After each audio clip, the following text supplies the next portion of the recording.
The general gas law is going to be fast, swift. Let's see that. Now, the general gas law encompasses the Boyle's law and Charles' law together.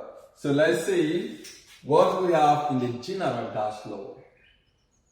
So let's see how we combine them. First of all, we say Charles' law says the volume of a given mass of gas is directly proportional to its temperature in Kelvin. The pressure is constant. Boyle's law says the volume of a given mass of gas is inversely proportional to its pressure if the temperature is constant.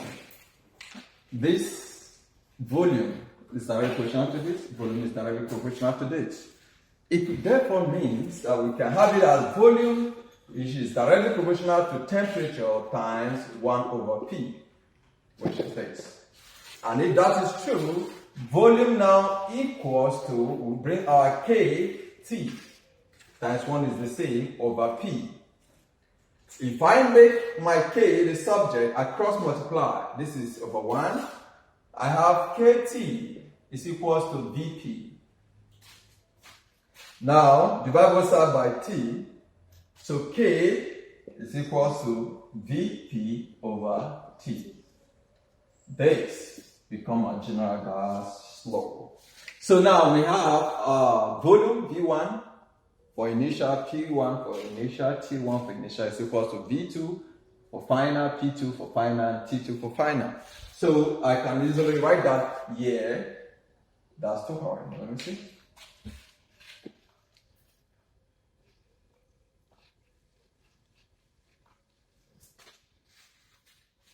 So I can just have it here as VP over T to remember.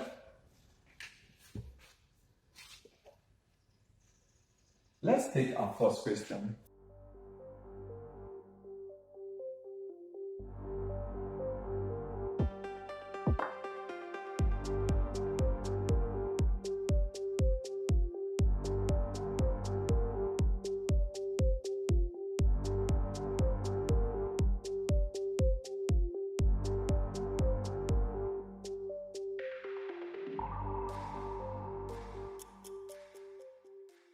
A certain mass of gas occupies 330 cm3. So our constant, our given, will always be this way. V1, P1, T1, V2, P2, and T2. Okay, let's see. A certain mass of gas occupies 330 cm3. 330 cm3. At 27 degrees Celsius. That is T1. 27 plus 273. Whatever we get there. And 9.0. Sorry. That's temperature, not pressure. 27 comes down here. 27 plus 273, okay, at 9.0, 9.0 times 10 raised to the power of 4 Newton per meter squared. Calculate its volume at STP. Now, when we are calculating the volume at STP, at standard temperature and pressure, we say the standard temperature is 273.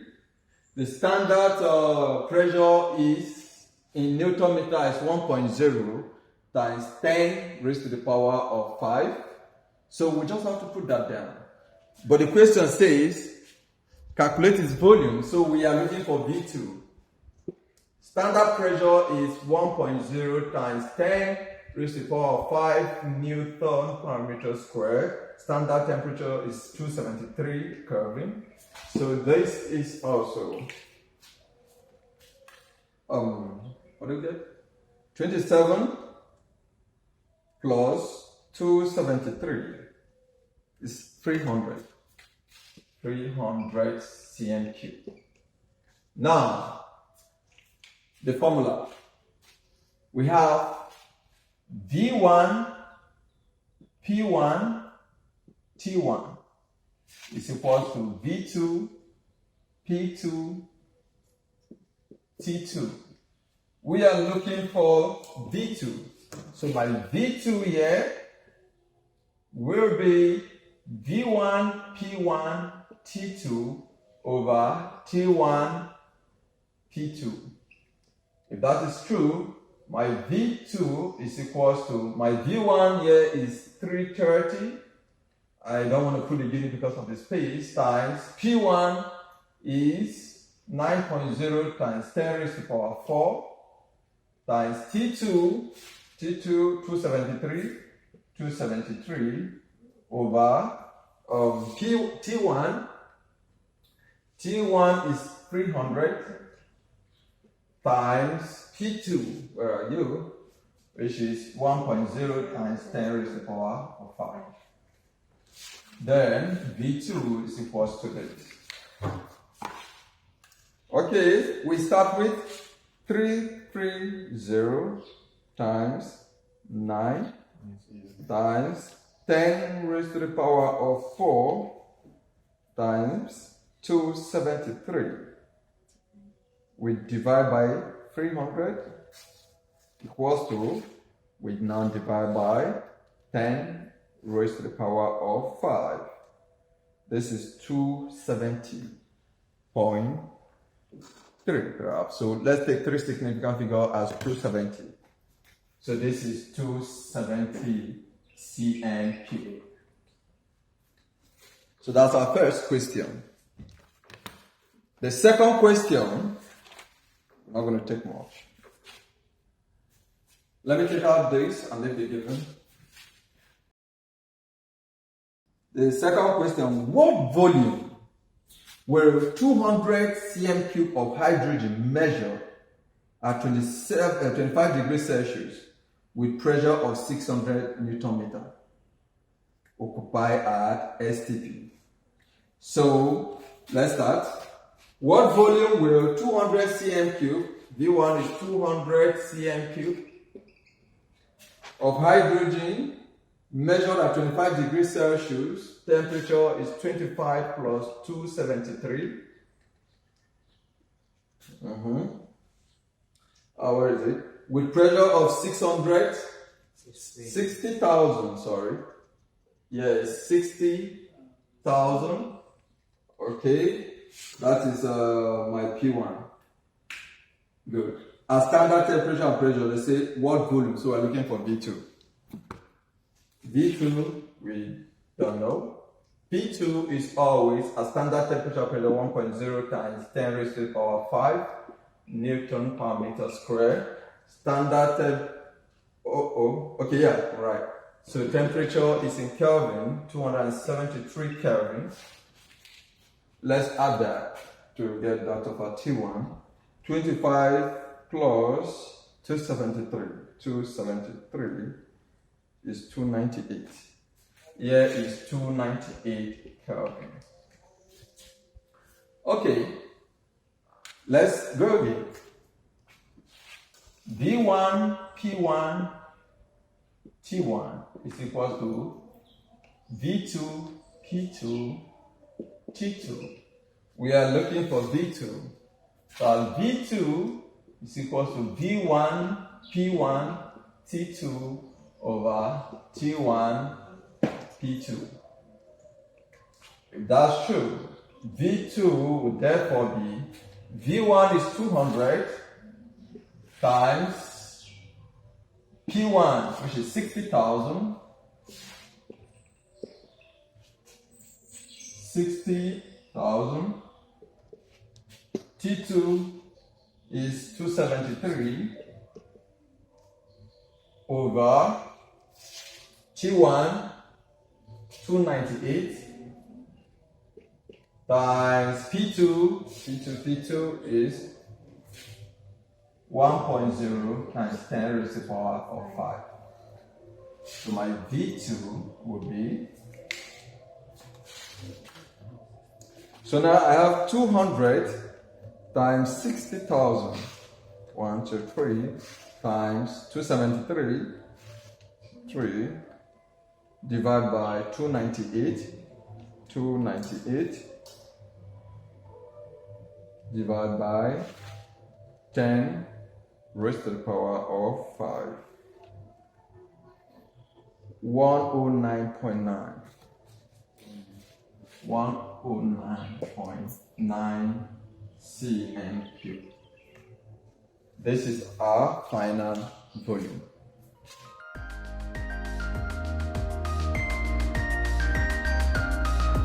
Okay, let's move on to the third question. So, the volume of a given mass of gas is 300 cm cubed at 27 degrees. Okay, and 700 millimeters. So, let's start. The volume of a given mass of gas is 300. V1 is 300 cm cubed at 27 degrees. 27 plus 273 and 700 millimeters, 700 millimeter of mercury. What would be its volume? V2 again. If it's okay, what would be its volume at 36 degrees Celsius? T2, 36 degrees Celsius and 750 millimeter of mercury. 750 millimeter of mercury.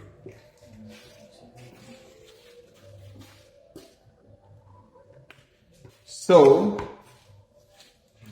here we have again 36 plus 273. 273 is equals to 309. 309 Kelvin. Where again, T1. 27 plus 273, 73. It's 300. 300 Kelvin. We go back to our formula. We have our V1, P1 over T1 is equals to V2, P2 over T2. We are looking for V2 again. Whoa. So V2 is equals to V1 P1 T2 over T1 P2. So V2 is equals to V1 is 300, P1 is 700, T2 is 309, T1 is 300, okay, times P2, P2 is 750, 750. So my V2 would be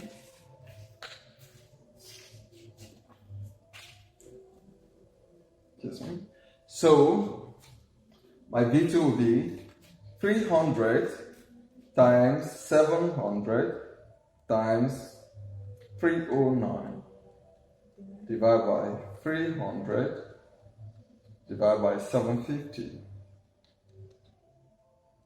That's 288.4.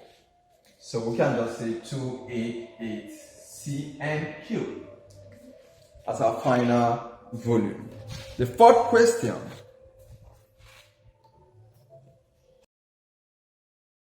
What is the volume at STP of a fixed mass of gas that occupies 700 cm cubed, that is our V1, at 25 degrees Celsius, that is our T1, and 0.84 as our P1. So let's start. What is the volume at STP of a fixed mass of gas that occupies 700 cm cubed? That's our V1, 700 cm cubed. At 25 degrees Celsius, T1, 25 plus 273, and 0.84 times 10 raised to the power 5 times 10 raised to the power 5 Newton per meter square. What is the volume at standard temperature and pressure? I think that's all we need. So now, what is our P2? Our P2 here is 1.0 times 10 raised to the power or 5 Newton per meter square. At T2 is 273 Kelvin. So if that is true, our V2 is equals to V1 P1 T2 over T1 P2. V2 is equals to, my V1 is 700 times my P1 is 0.84 times 10 raised to the power 5 times my T2 is 273 over my T1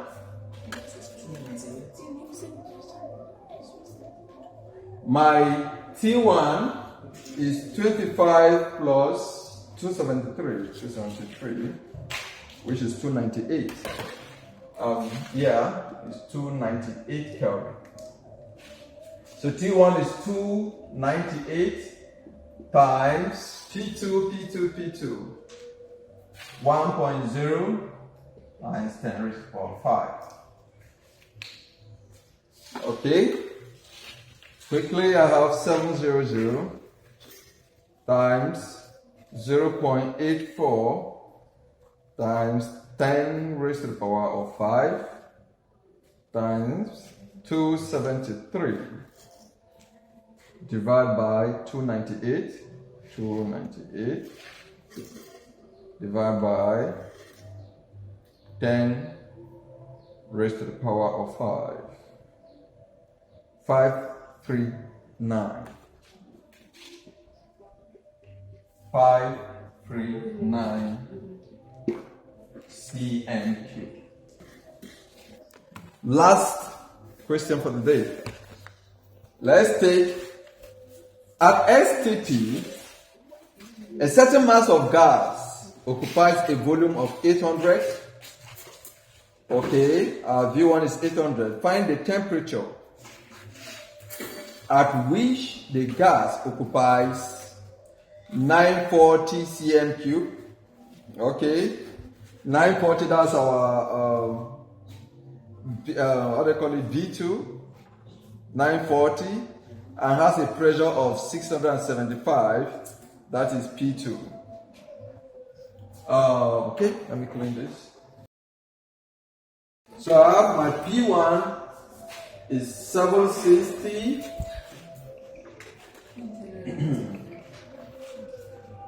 Mass of gas occupies a volume of, okay, my V1 is 800, V1 is 800. It's 800, my T1 is 273 Kelvin. Okay. My P2, where is it? Okay.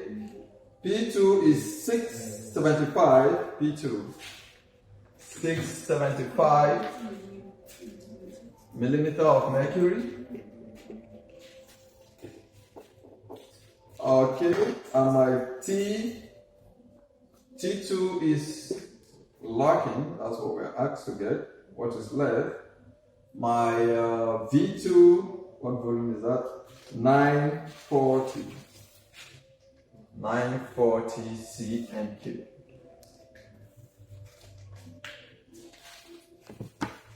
Okay, we are looking for T2 now. So this is my T2. So T2, I change the subject to give me T1 V2 P2 over V1 P1. My T2 is equals to,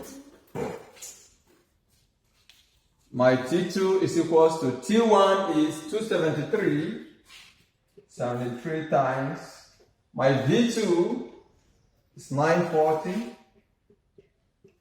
times, my P2 is 675, my V1 is 800, and my P1 is 760. And finally,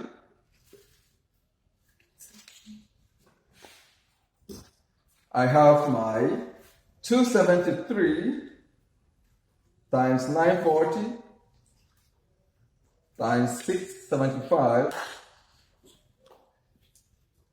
675 divided by 800 divided by 760. 285. This is 285 Kelvin. So, in the general gas law, which we just finished solving, which was a combination of the Boyle's law and Charles' law, and the Boyle's law earlier, and the Charles' law, which we dealt with, which has to do with the volume directly proportional to its temperature, and the Boyle's law, the volume inversely proportional to its pressure. We have other laws that are found in this general gas laws, these gas equations and all that. We have the Avogadro law. We have many of them. So in our next class, we will tend to complete them all. So for today, thank you and have a nice day.